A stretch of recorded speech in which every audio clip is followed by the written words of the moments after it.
Hi, I'm Dong Xiang. Welcome to Digging into China, where we explore China in depth to reveal unique perspectives. Xi Jinping's preoccupation with maintaining appearances can sometimes lead to self-inflicted harm. Consider the US-China trade war.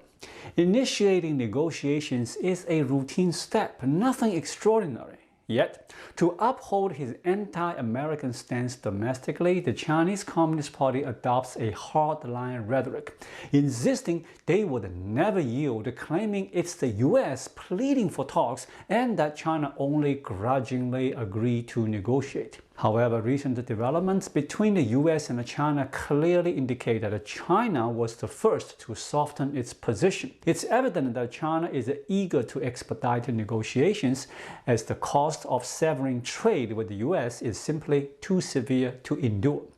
In this video, we'll examine the concessions Xi Jinping has recently made. On May 2nd, the offshore yuan surged by over 500 points during trading, peaking at 7.2. Chinese media celebrate this as a sign of the dollar's decline, the yuan's triumph, and another victory for China.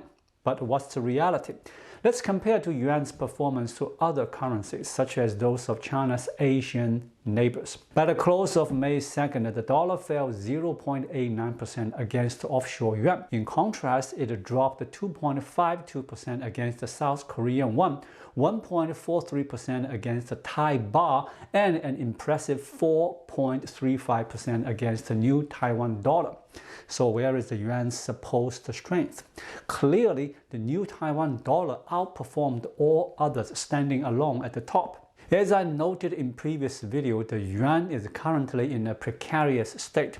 With the dollar weakening, major global currencies are appreciating, but the yuan struggles to follow suit due to its weak fundamentals. It simply cannot sustain a rally. The offshore yuan market is small and heavily reliant on manipulations by the People's Bank of China. The central bank is cunning in its approach, delegating exchange rate interventions to state-owned banks. This allows them to claim that offshore yuan fluctuations are market-driven, with no central bank interference. While state-owned banks follow the central bank's directives, their specific transactions in the yuan are technically market activities. This is why state-owned enterprises with their unique structure are so vital to the Communist Party. Their focus is not on profits but on executing the party's policies and achieving its objectives. Despite the efforts of China's state-owned banks in Hong Kong to bolster the yuan's exchange rate at all costs, China's economic fundamentals remain too weak, and the yuan continues to depreciate. Historical data provides clarity. Over the past decade, the US dollar index has reached around 100 on 4 occasions.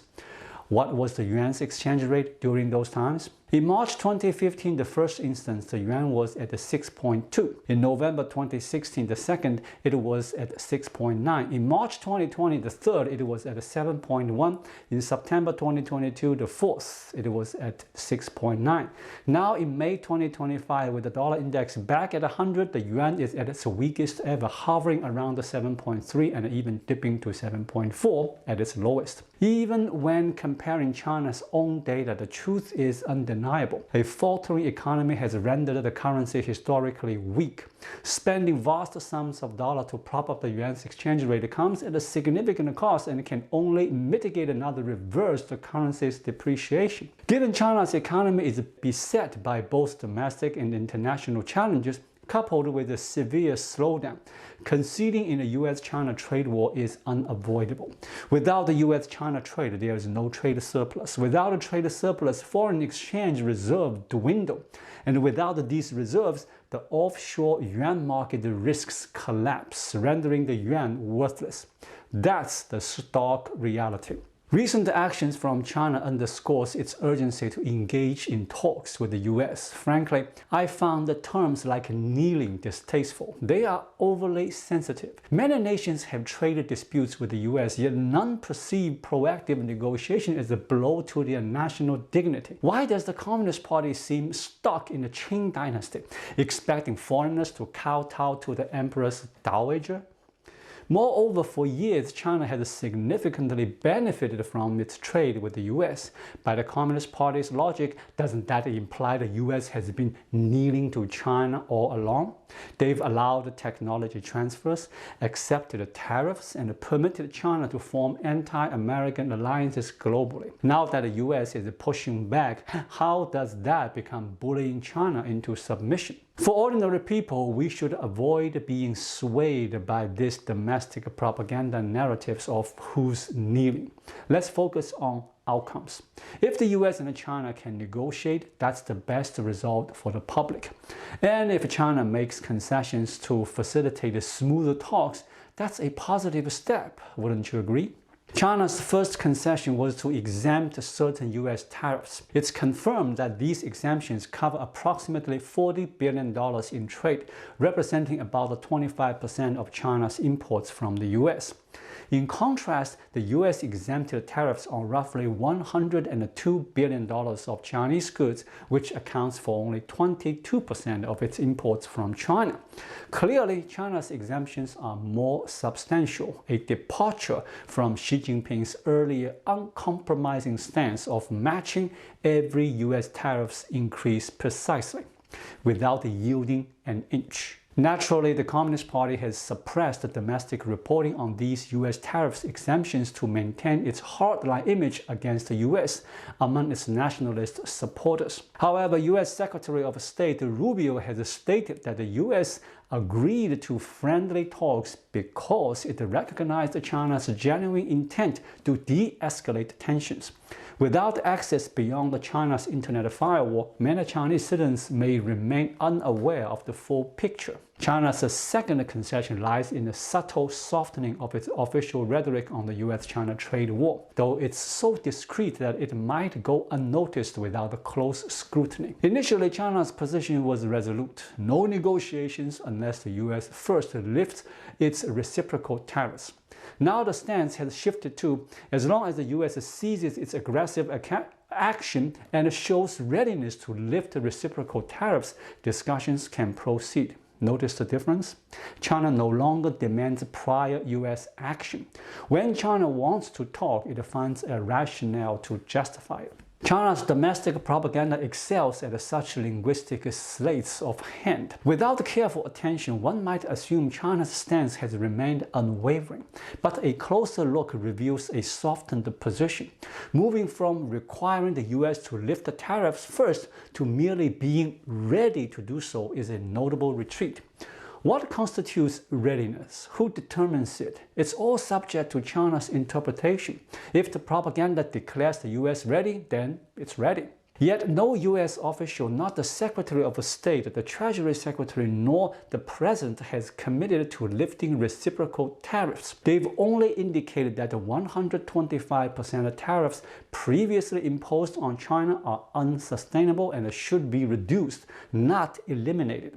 The US doesn't extend such leniency even to close allies like Japan or South Korea, so why would China receive it? A recent Wall Street Journal report highlighted China's third concession. China proactively proposed using the fentanyl issue as a starting point for negotiations with the US. They even plan to dispatch Public Security Minister Wang Xiaohong to lead a delegation to the US or meet in a third country. This information comes from the journal's Chinese-American reporter Ling Wei. I've read her prior analysis of China's economic policies, and her Beijing sources are generally reliable, lending credibility to this report. We've also observed China's proactive efforts to restore trade relations with the US, making the fentanyl issue a plausible entry point for talks. Several peripheral developments in the US-China trade war are worth noting. First, the European Union continues to undermine China. It recently imposed another substantial fine on TikTok, citing user privacy and security concerns. This follows a 2023 fine of €345 million for children's data privacy violations. This time, the penalty was 530 million euro, with the possibility of even stricter measures if TikTok fails to comply with the EU requirements within 6 months. The EU doesn't solely target China. Last month, it fined US tech giants Apple and Meta 700 million euro. We've grown accustomed to EU's reliance on fines to generate revenue, particularly from wealthy tech firms. However, these penalties disproportionately impact China at present. The EU is also closely monitoring China's trade, establishing a task force to oversee Chinese exports. Any evidence of dumping will prompt immediate action. Through these measures, the EU signals to China, we are not your anti-American partner. We stand independently. This international isolation likely contributes to China's haste in adjusting its stance and pursuing US trade talks. On the US side, gestures of goodwill toward China are scarce. Surprisingly, President Trump appears the most amicable, frequently citing his friendship with Xi Jinping and pledging to lower tariffs on China. In contrast, Treasury Secretary Bessent takes a far harder line. That as the primary figure in trade negotiations, his perspective is telling. In the recent interview, Bessent revisited the 2019 trade agreement, asserting that China still owes the U.S. significant unfulfilled purchases, a debt the U.S. intends to collect. Bessent has consistently projected confidence, claiming China lacks the resolve to stand firm. He argues that losing the U.S. as its largest trading partner could result in 5 to 10 million job losses in China. He also boasts of holding numerous unplayed cards to restrain China, asserting that China is already capitulating, revealing itself as a mere paper tiger. In the past, such daily public criticism from Bessent would have prompted China to retaliate with sanctions or sharp rebuttals. Yet, has China directly addressed the Treasury Secretary's provocations? Not a word. Secretary of State Rubio remains on China's sanctions list, but it's now Bessent who's consistently targeting China. This indicates a marked softening in China's posture. They are less inclined to retaliate, especially since Bessent leads the trade talks, and China must engage with the U.S. Treasury Department. For Xi Jinping to tolerate such affronts is indeed uncommon. 2 Republican senators recently proposed delisting 25 Chinese companies from U.S. markets due to potential ties to the Chinese military, with Alibaba prominently included. This underscores that the U.S. stance toward China remains unchanged. The progress in trade talks stems solely from China's shift in attitude. I reiterate, debating whose kneeling is pointless. A nation's leadership must prioritize pragmatism, focusing on economic stability, public welfare, and practical realities. Initiating U.S.-China trade talks, regardless of who made the first move, is beneficial. The Communist Party must posture for domestic propaganda, but the public must remain discerning, disregard their rhetoric entirely, and judge based on results alone. Thank you so much for watching. If you find this video helpful, please like it, drop a comment below, and hit the subscribe button right here. It really helps YouTube suggest my video to others. I'll be back with more content soon. Until then, be well.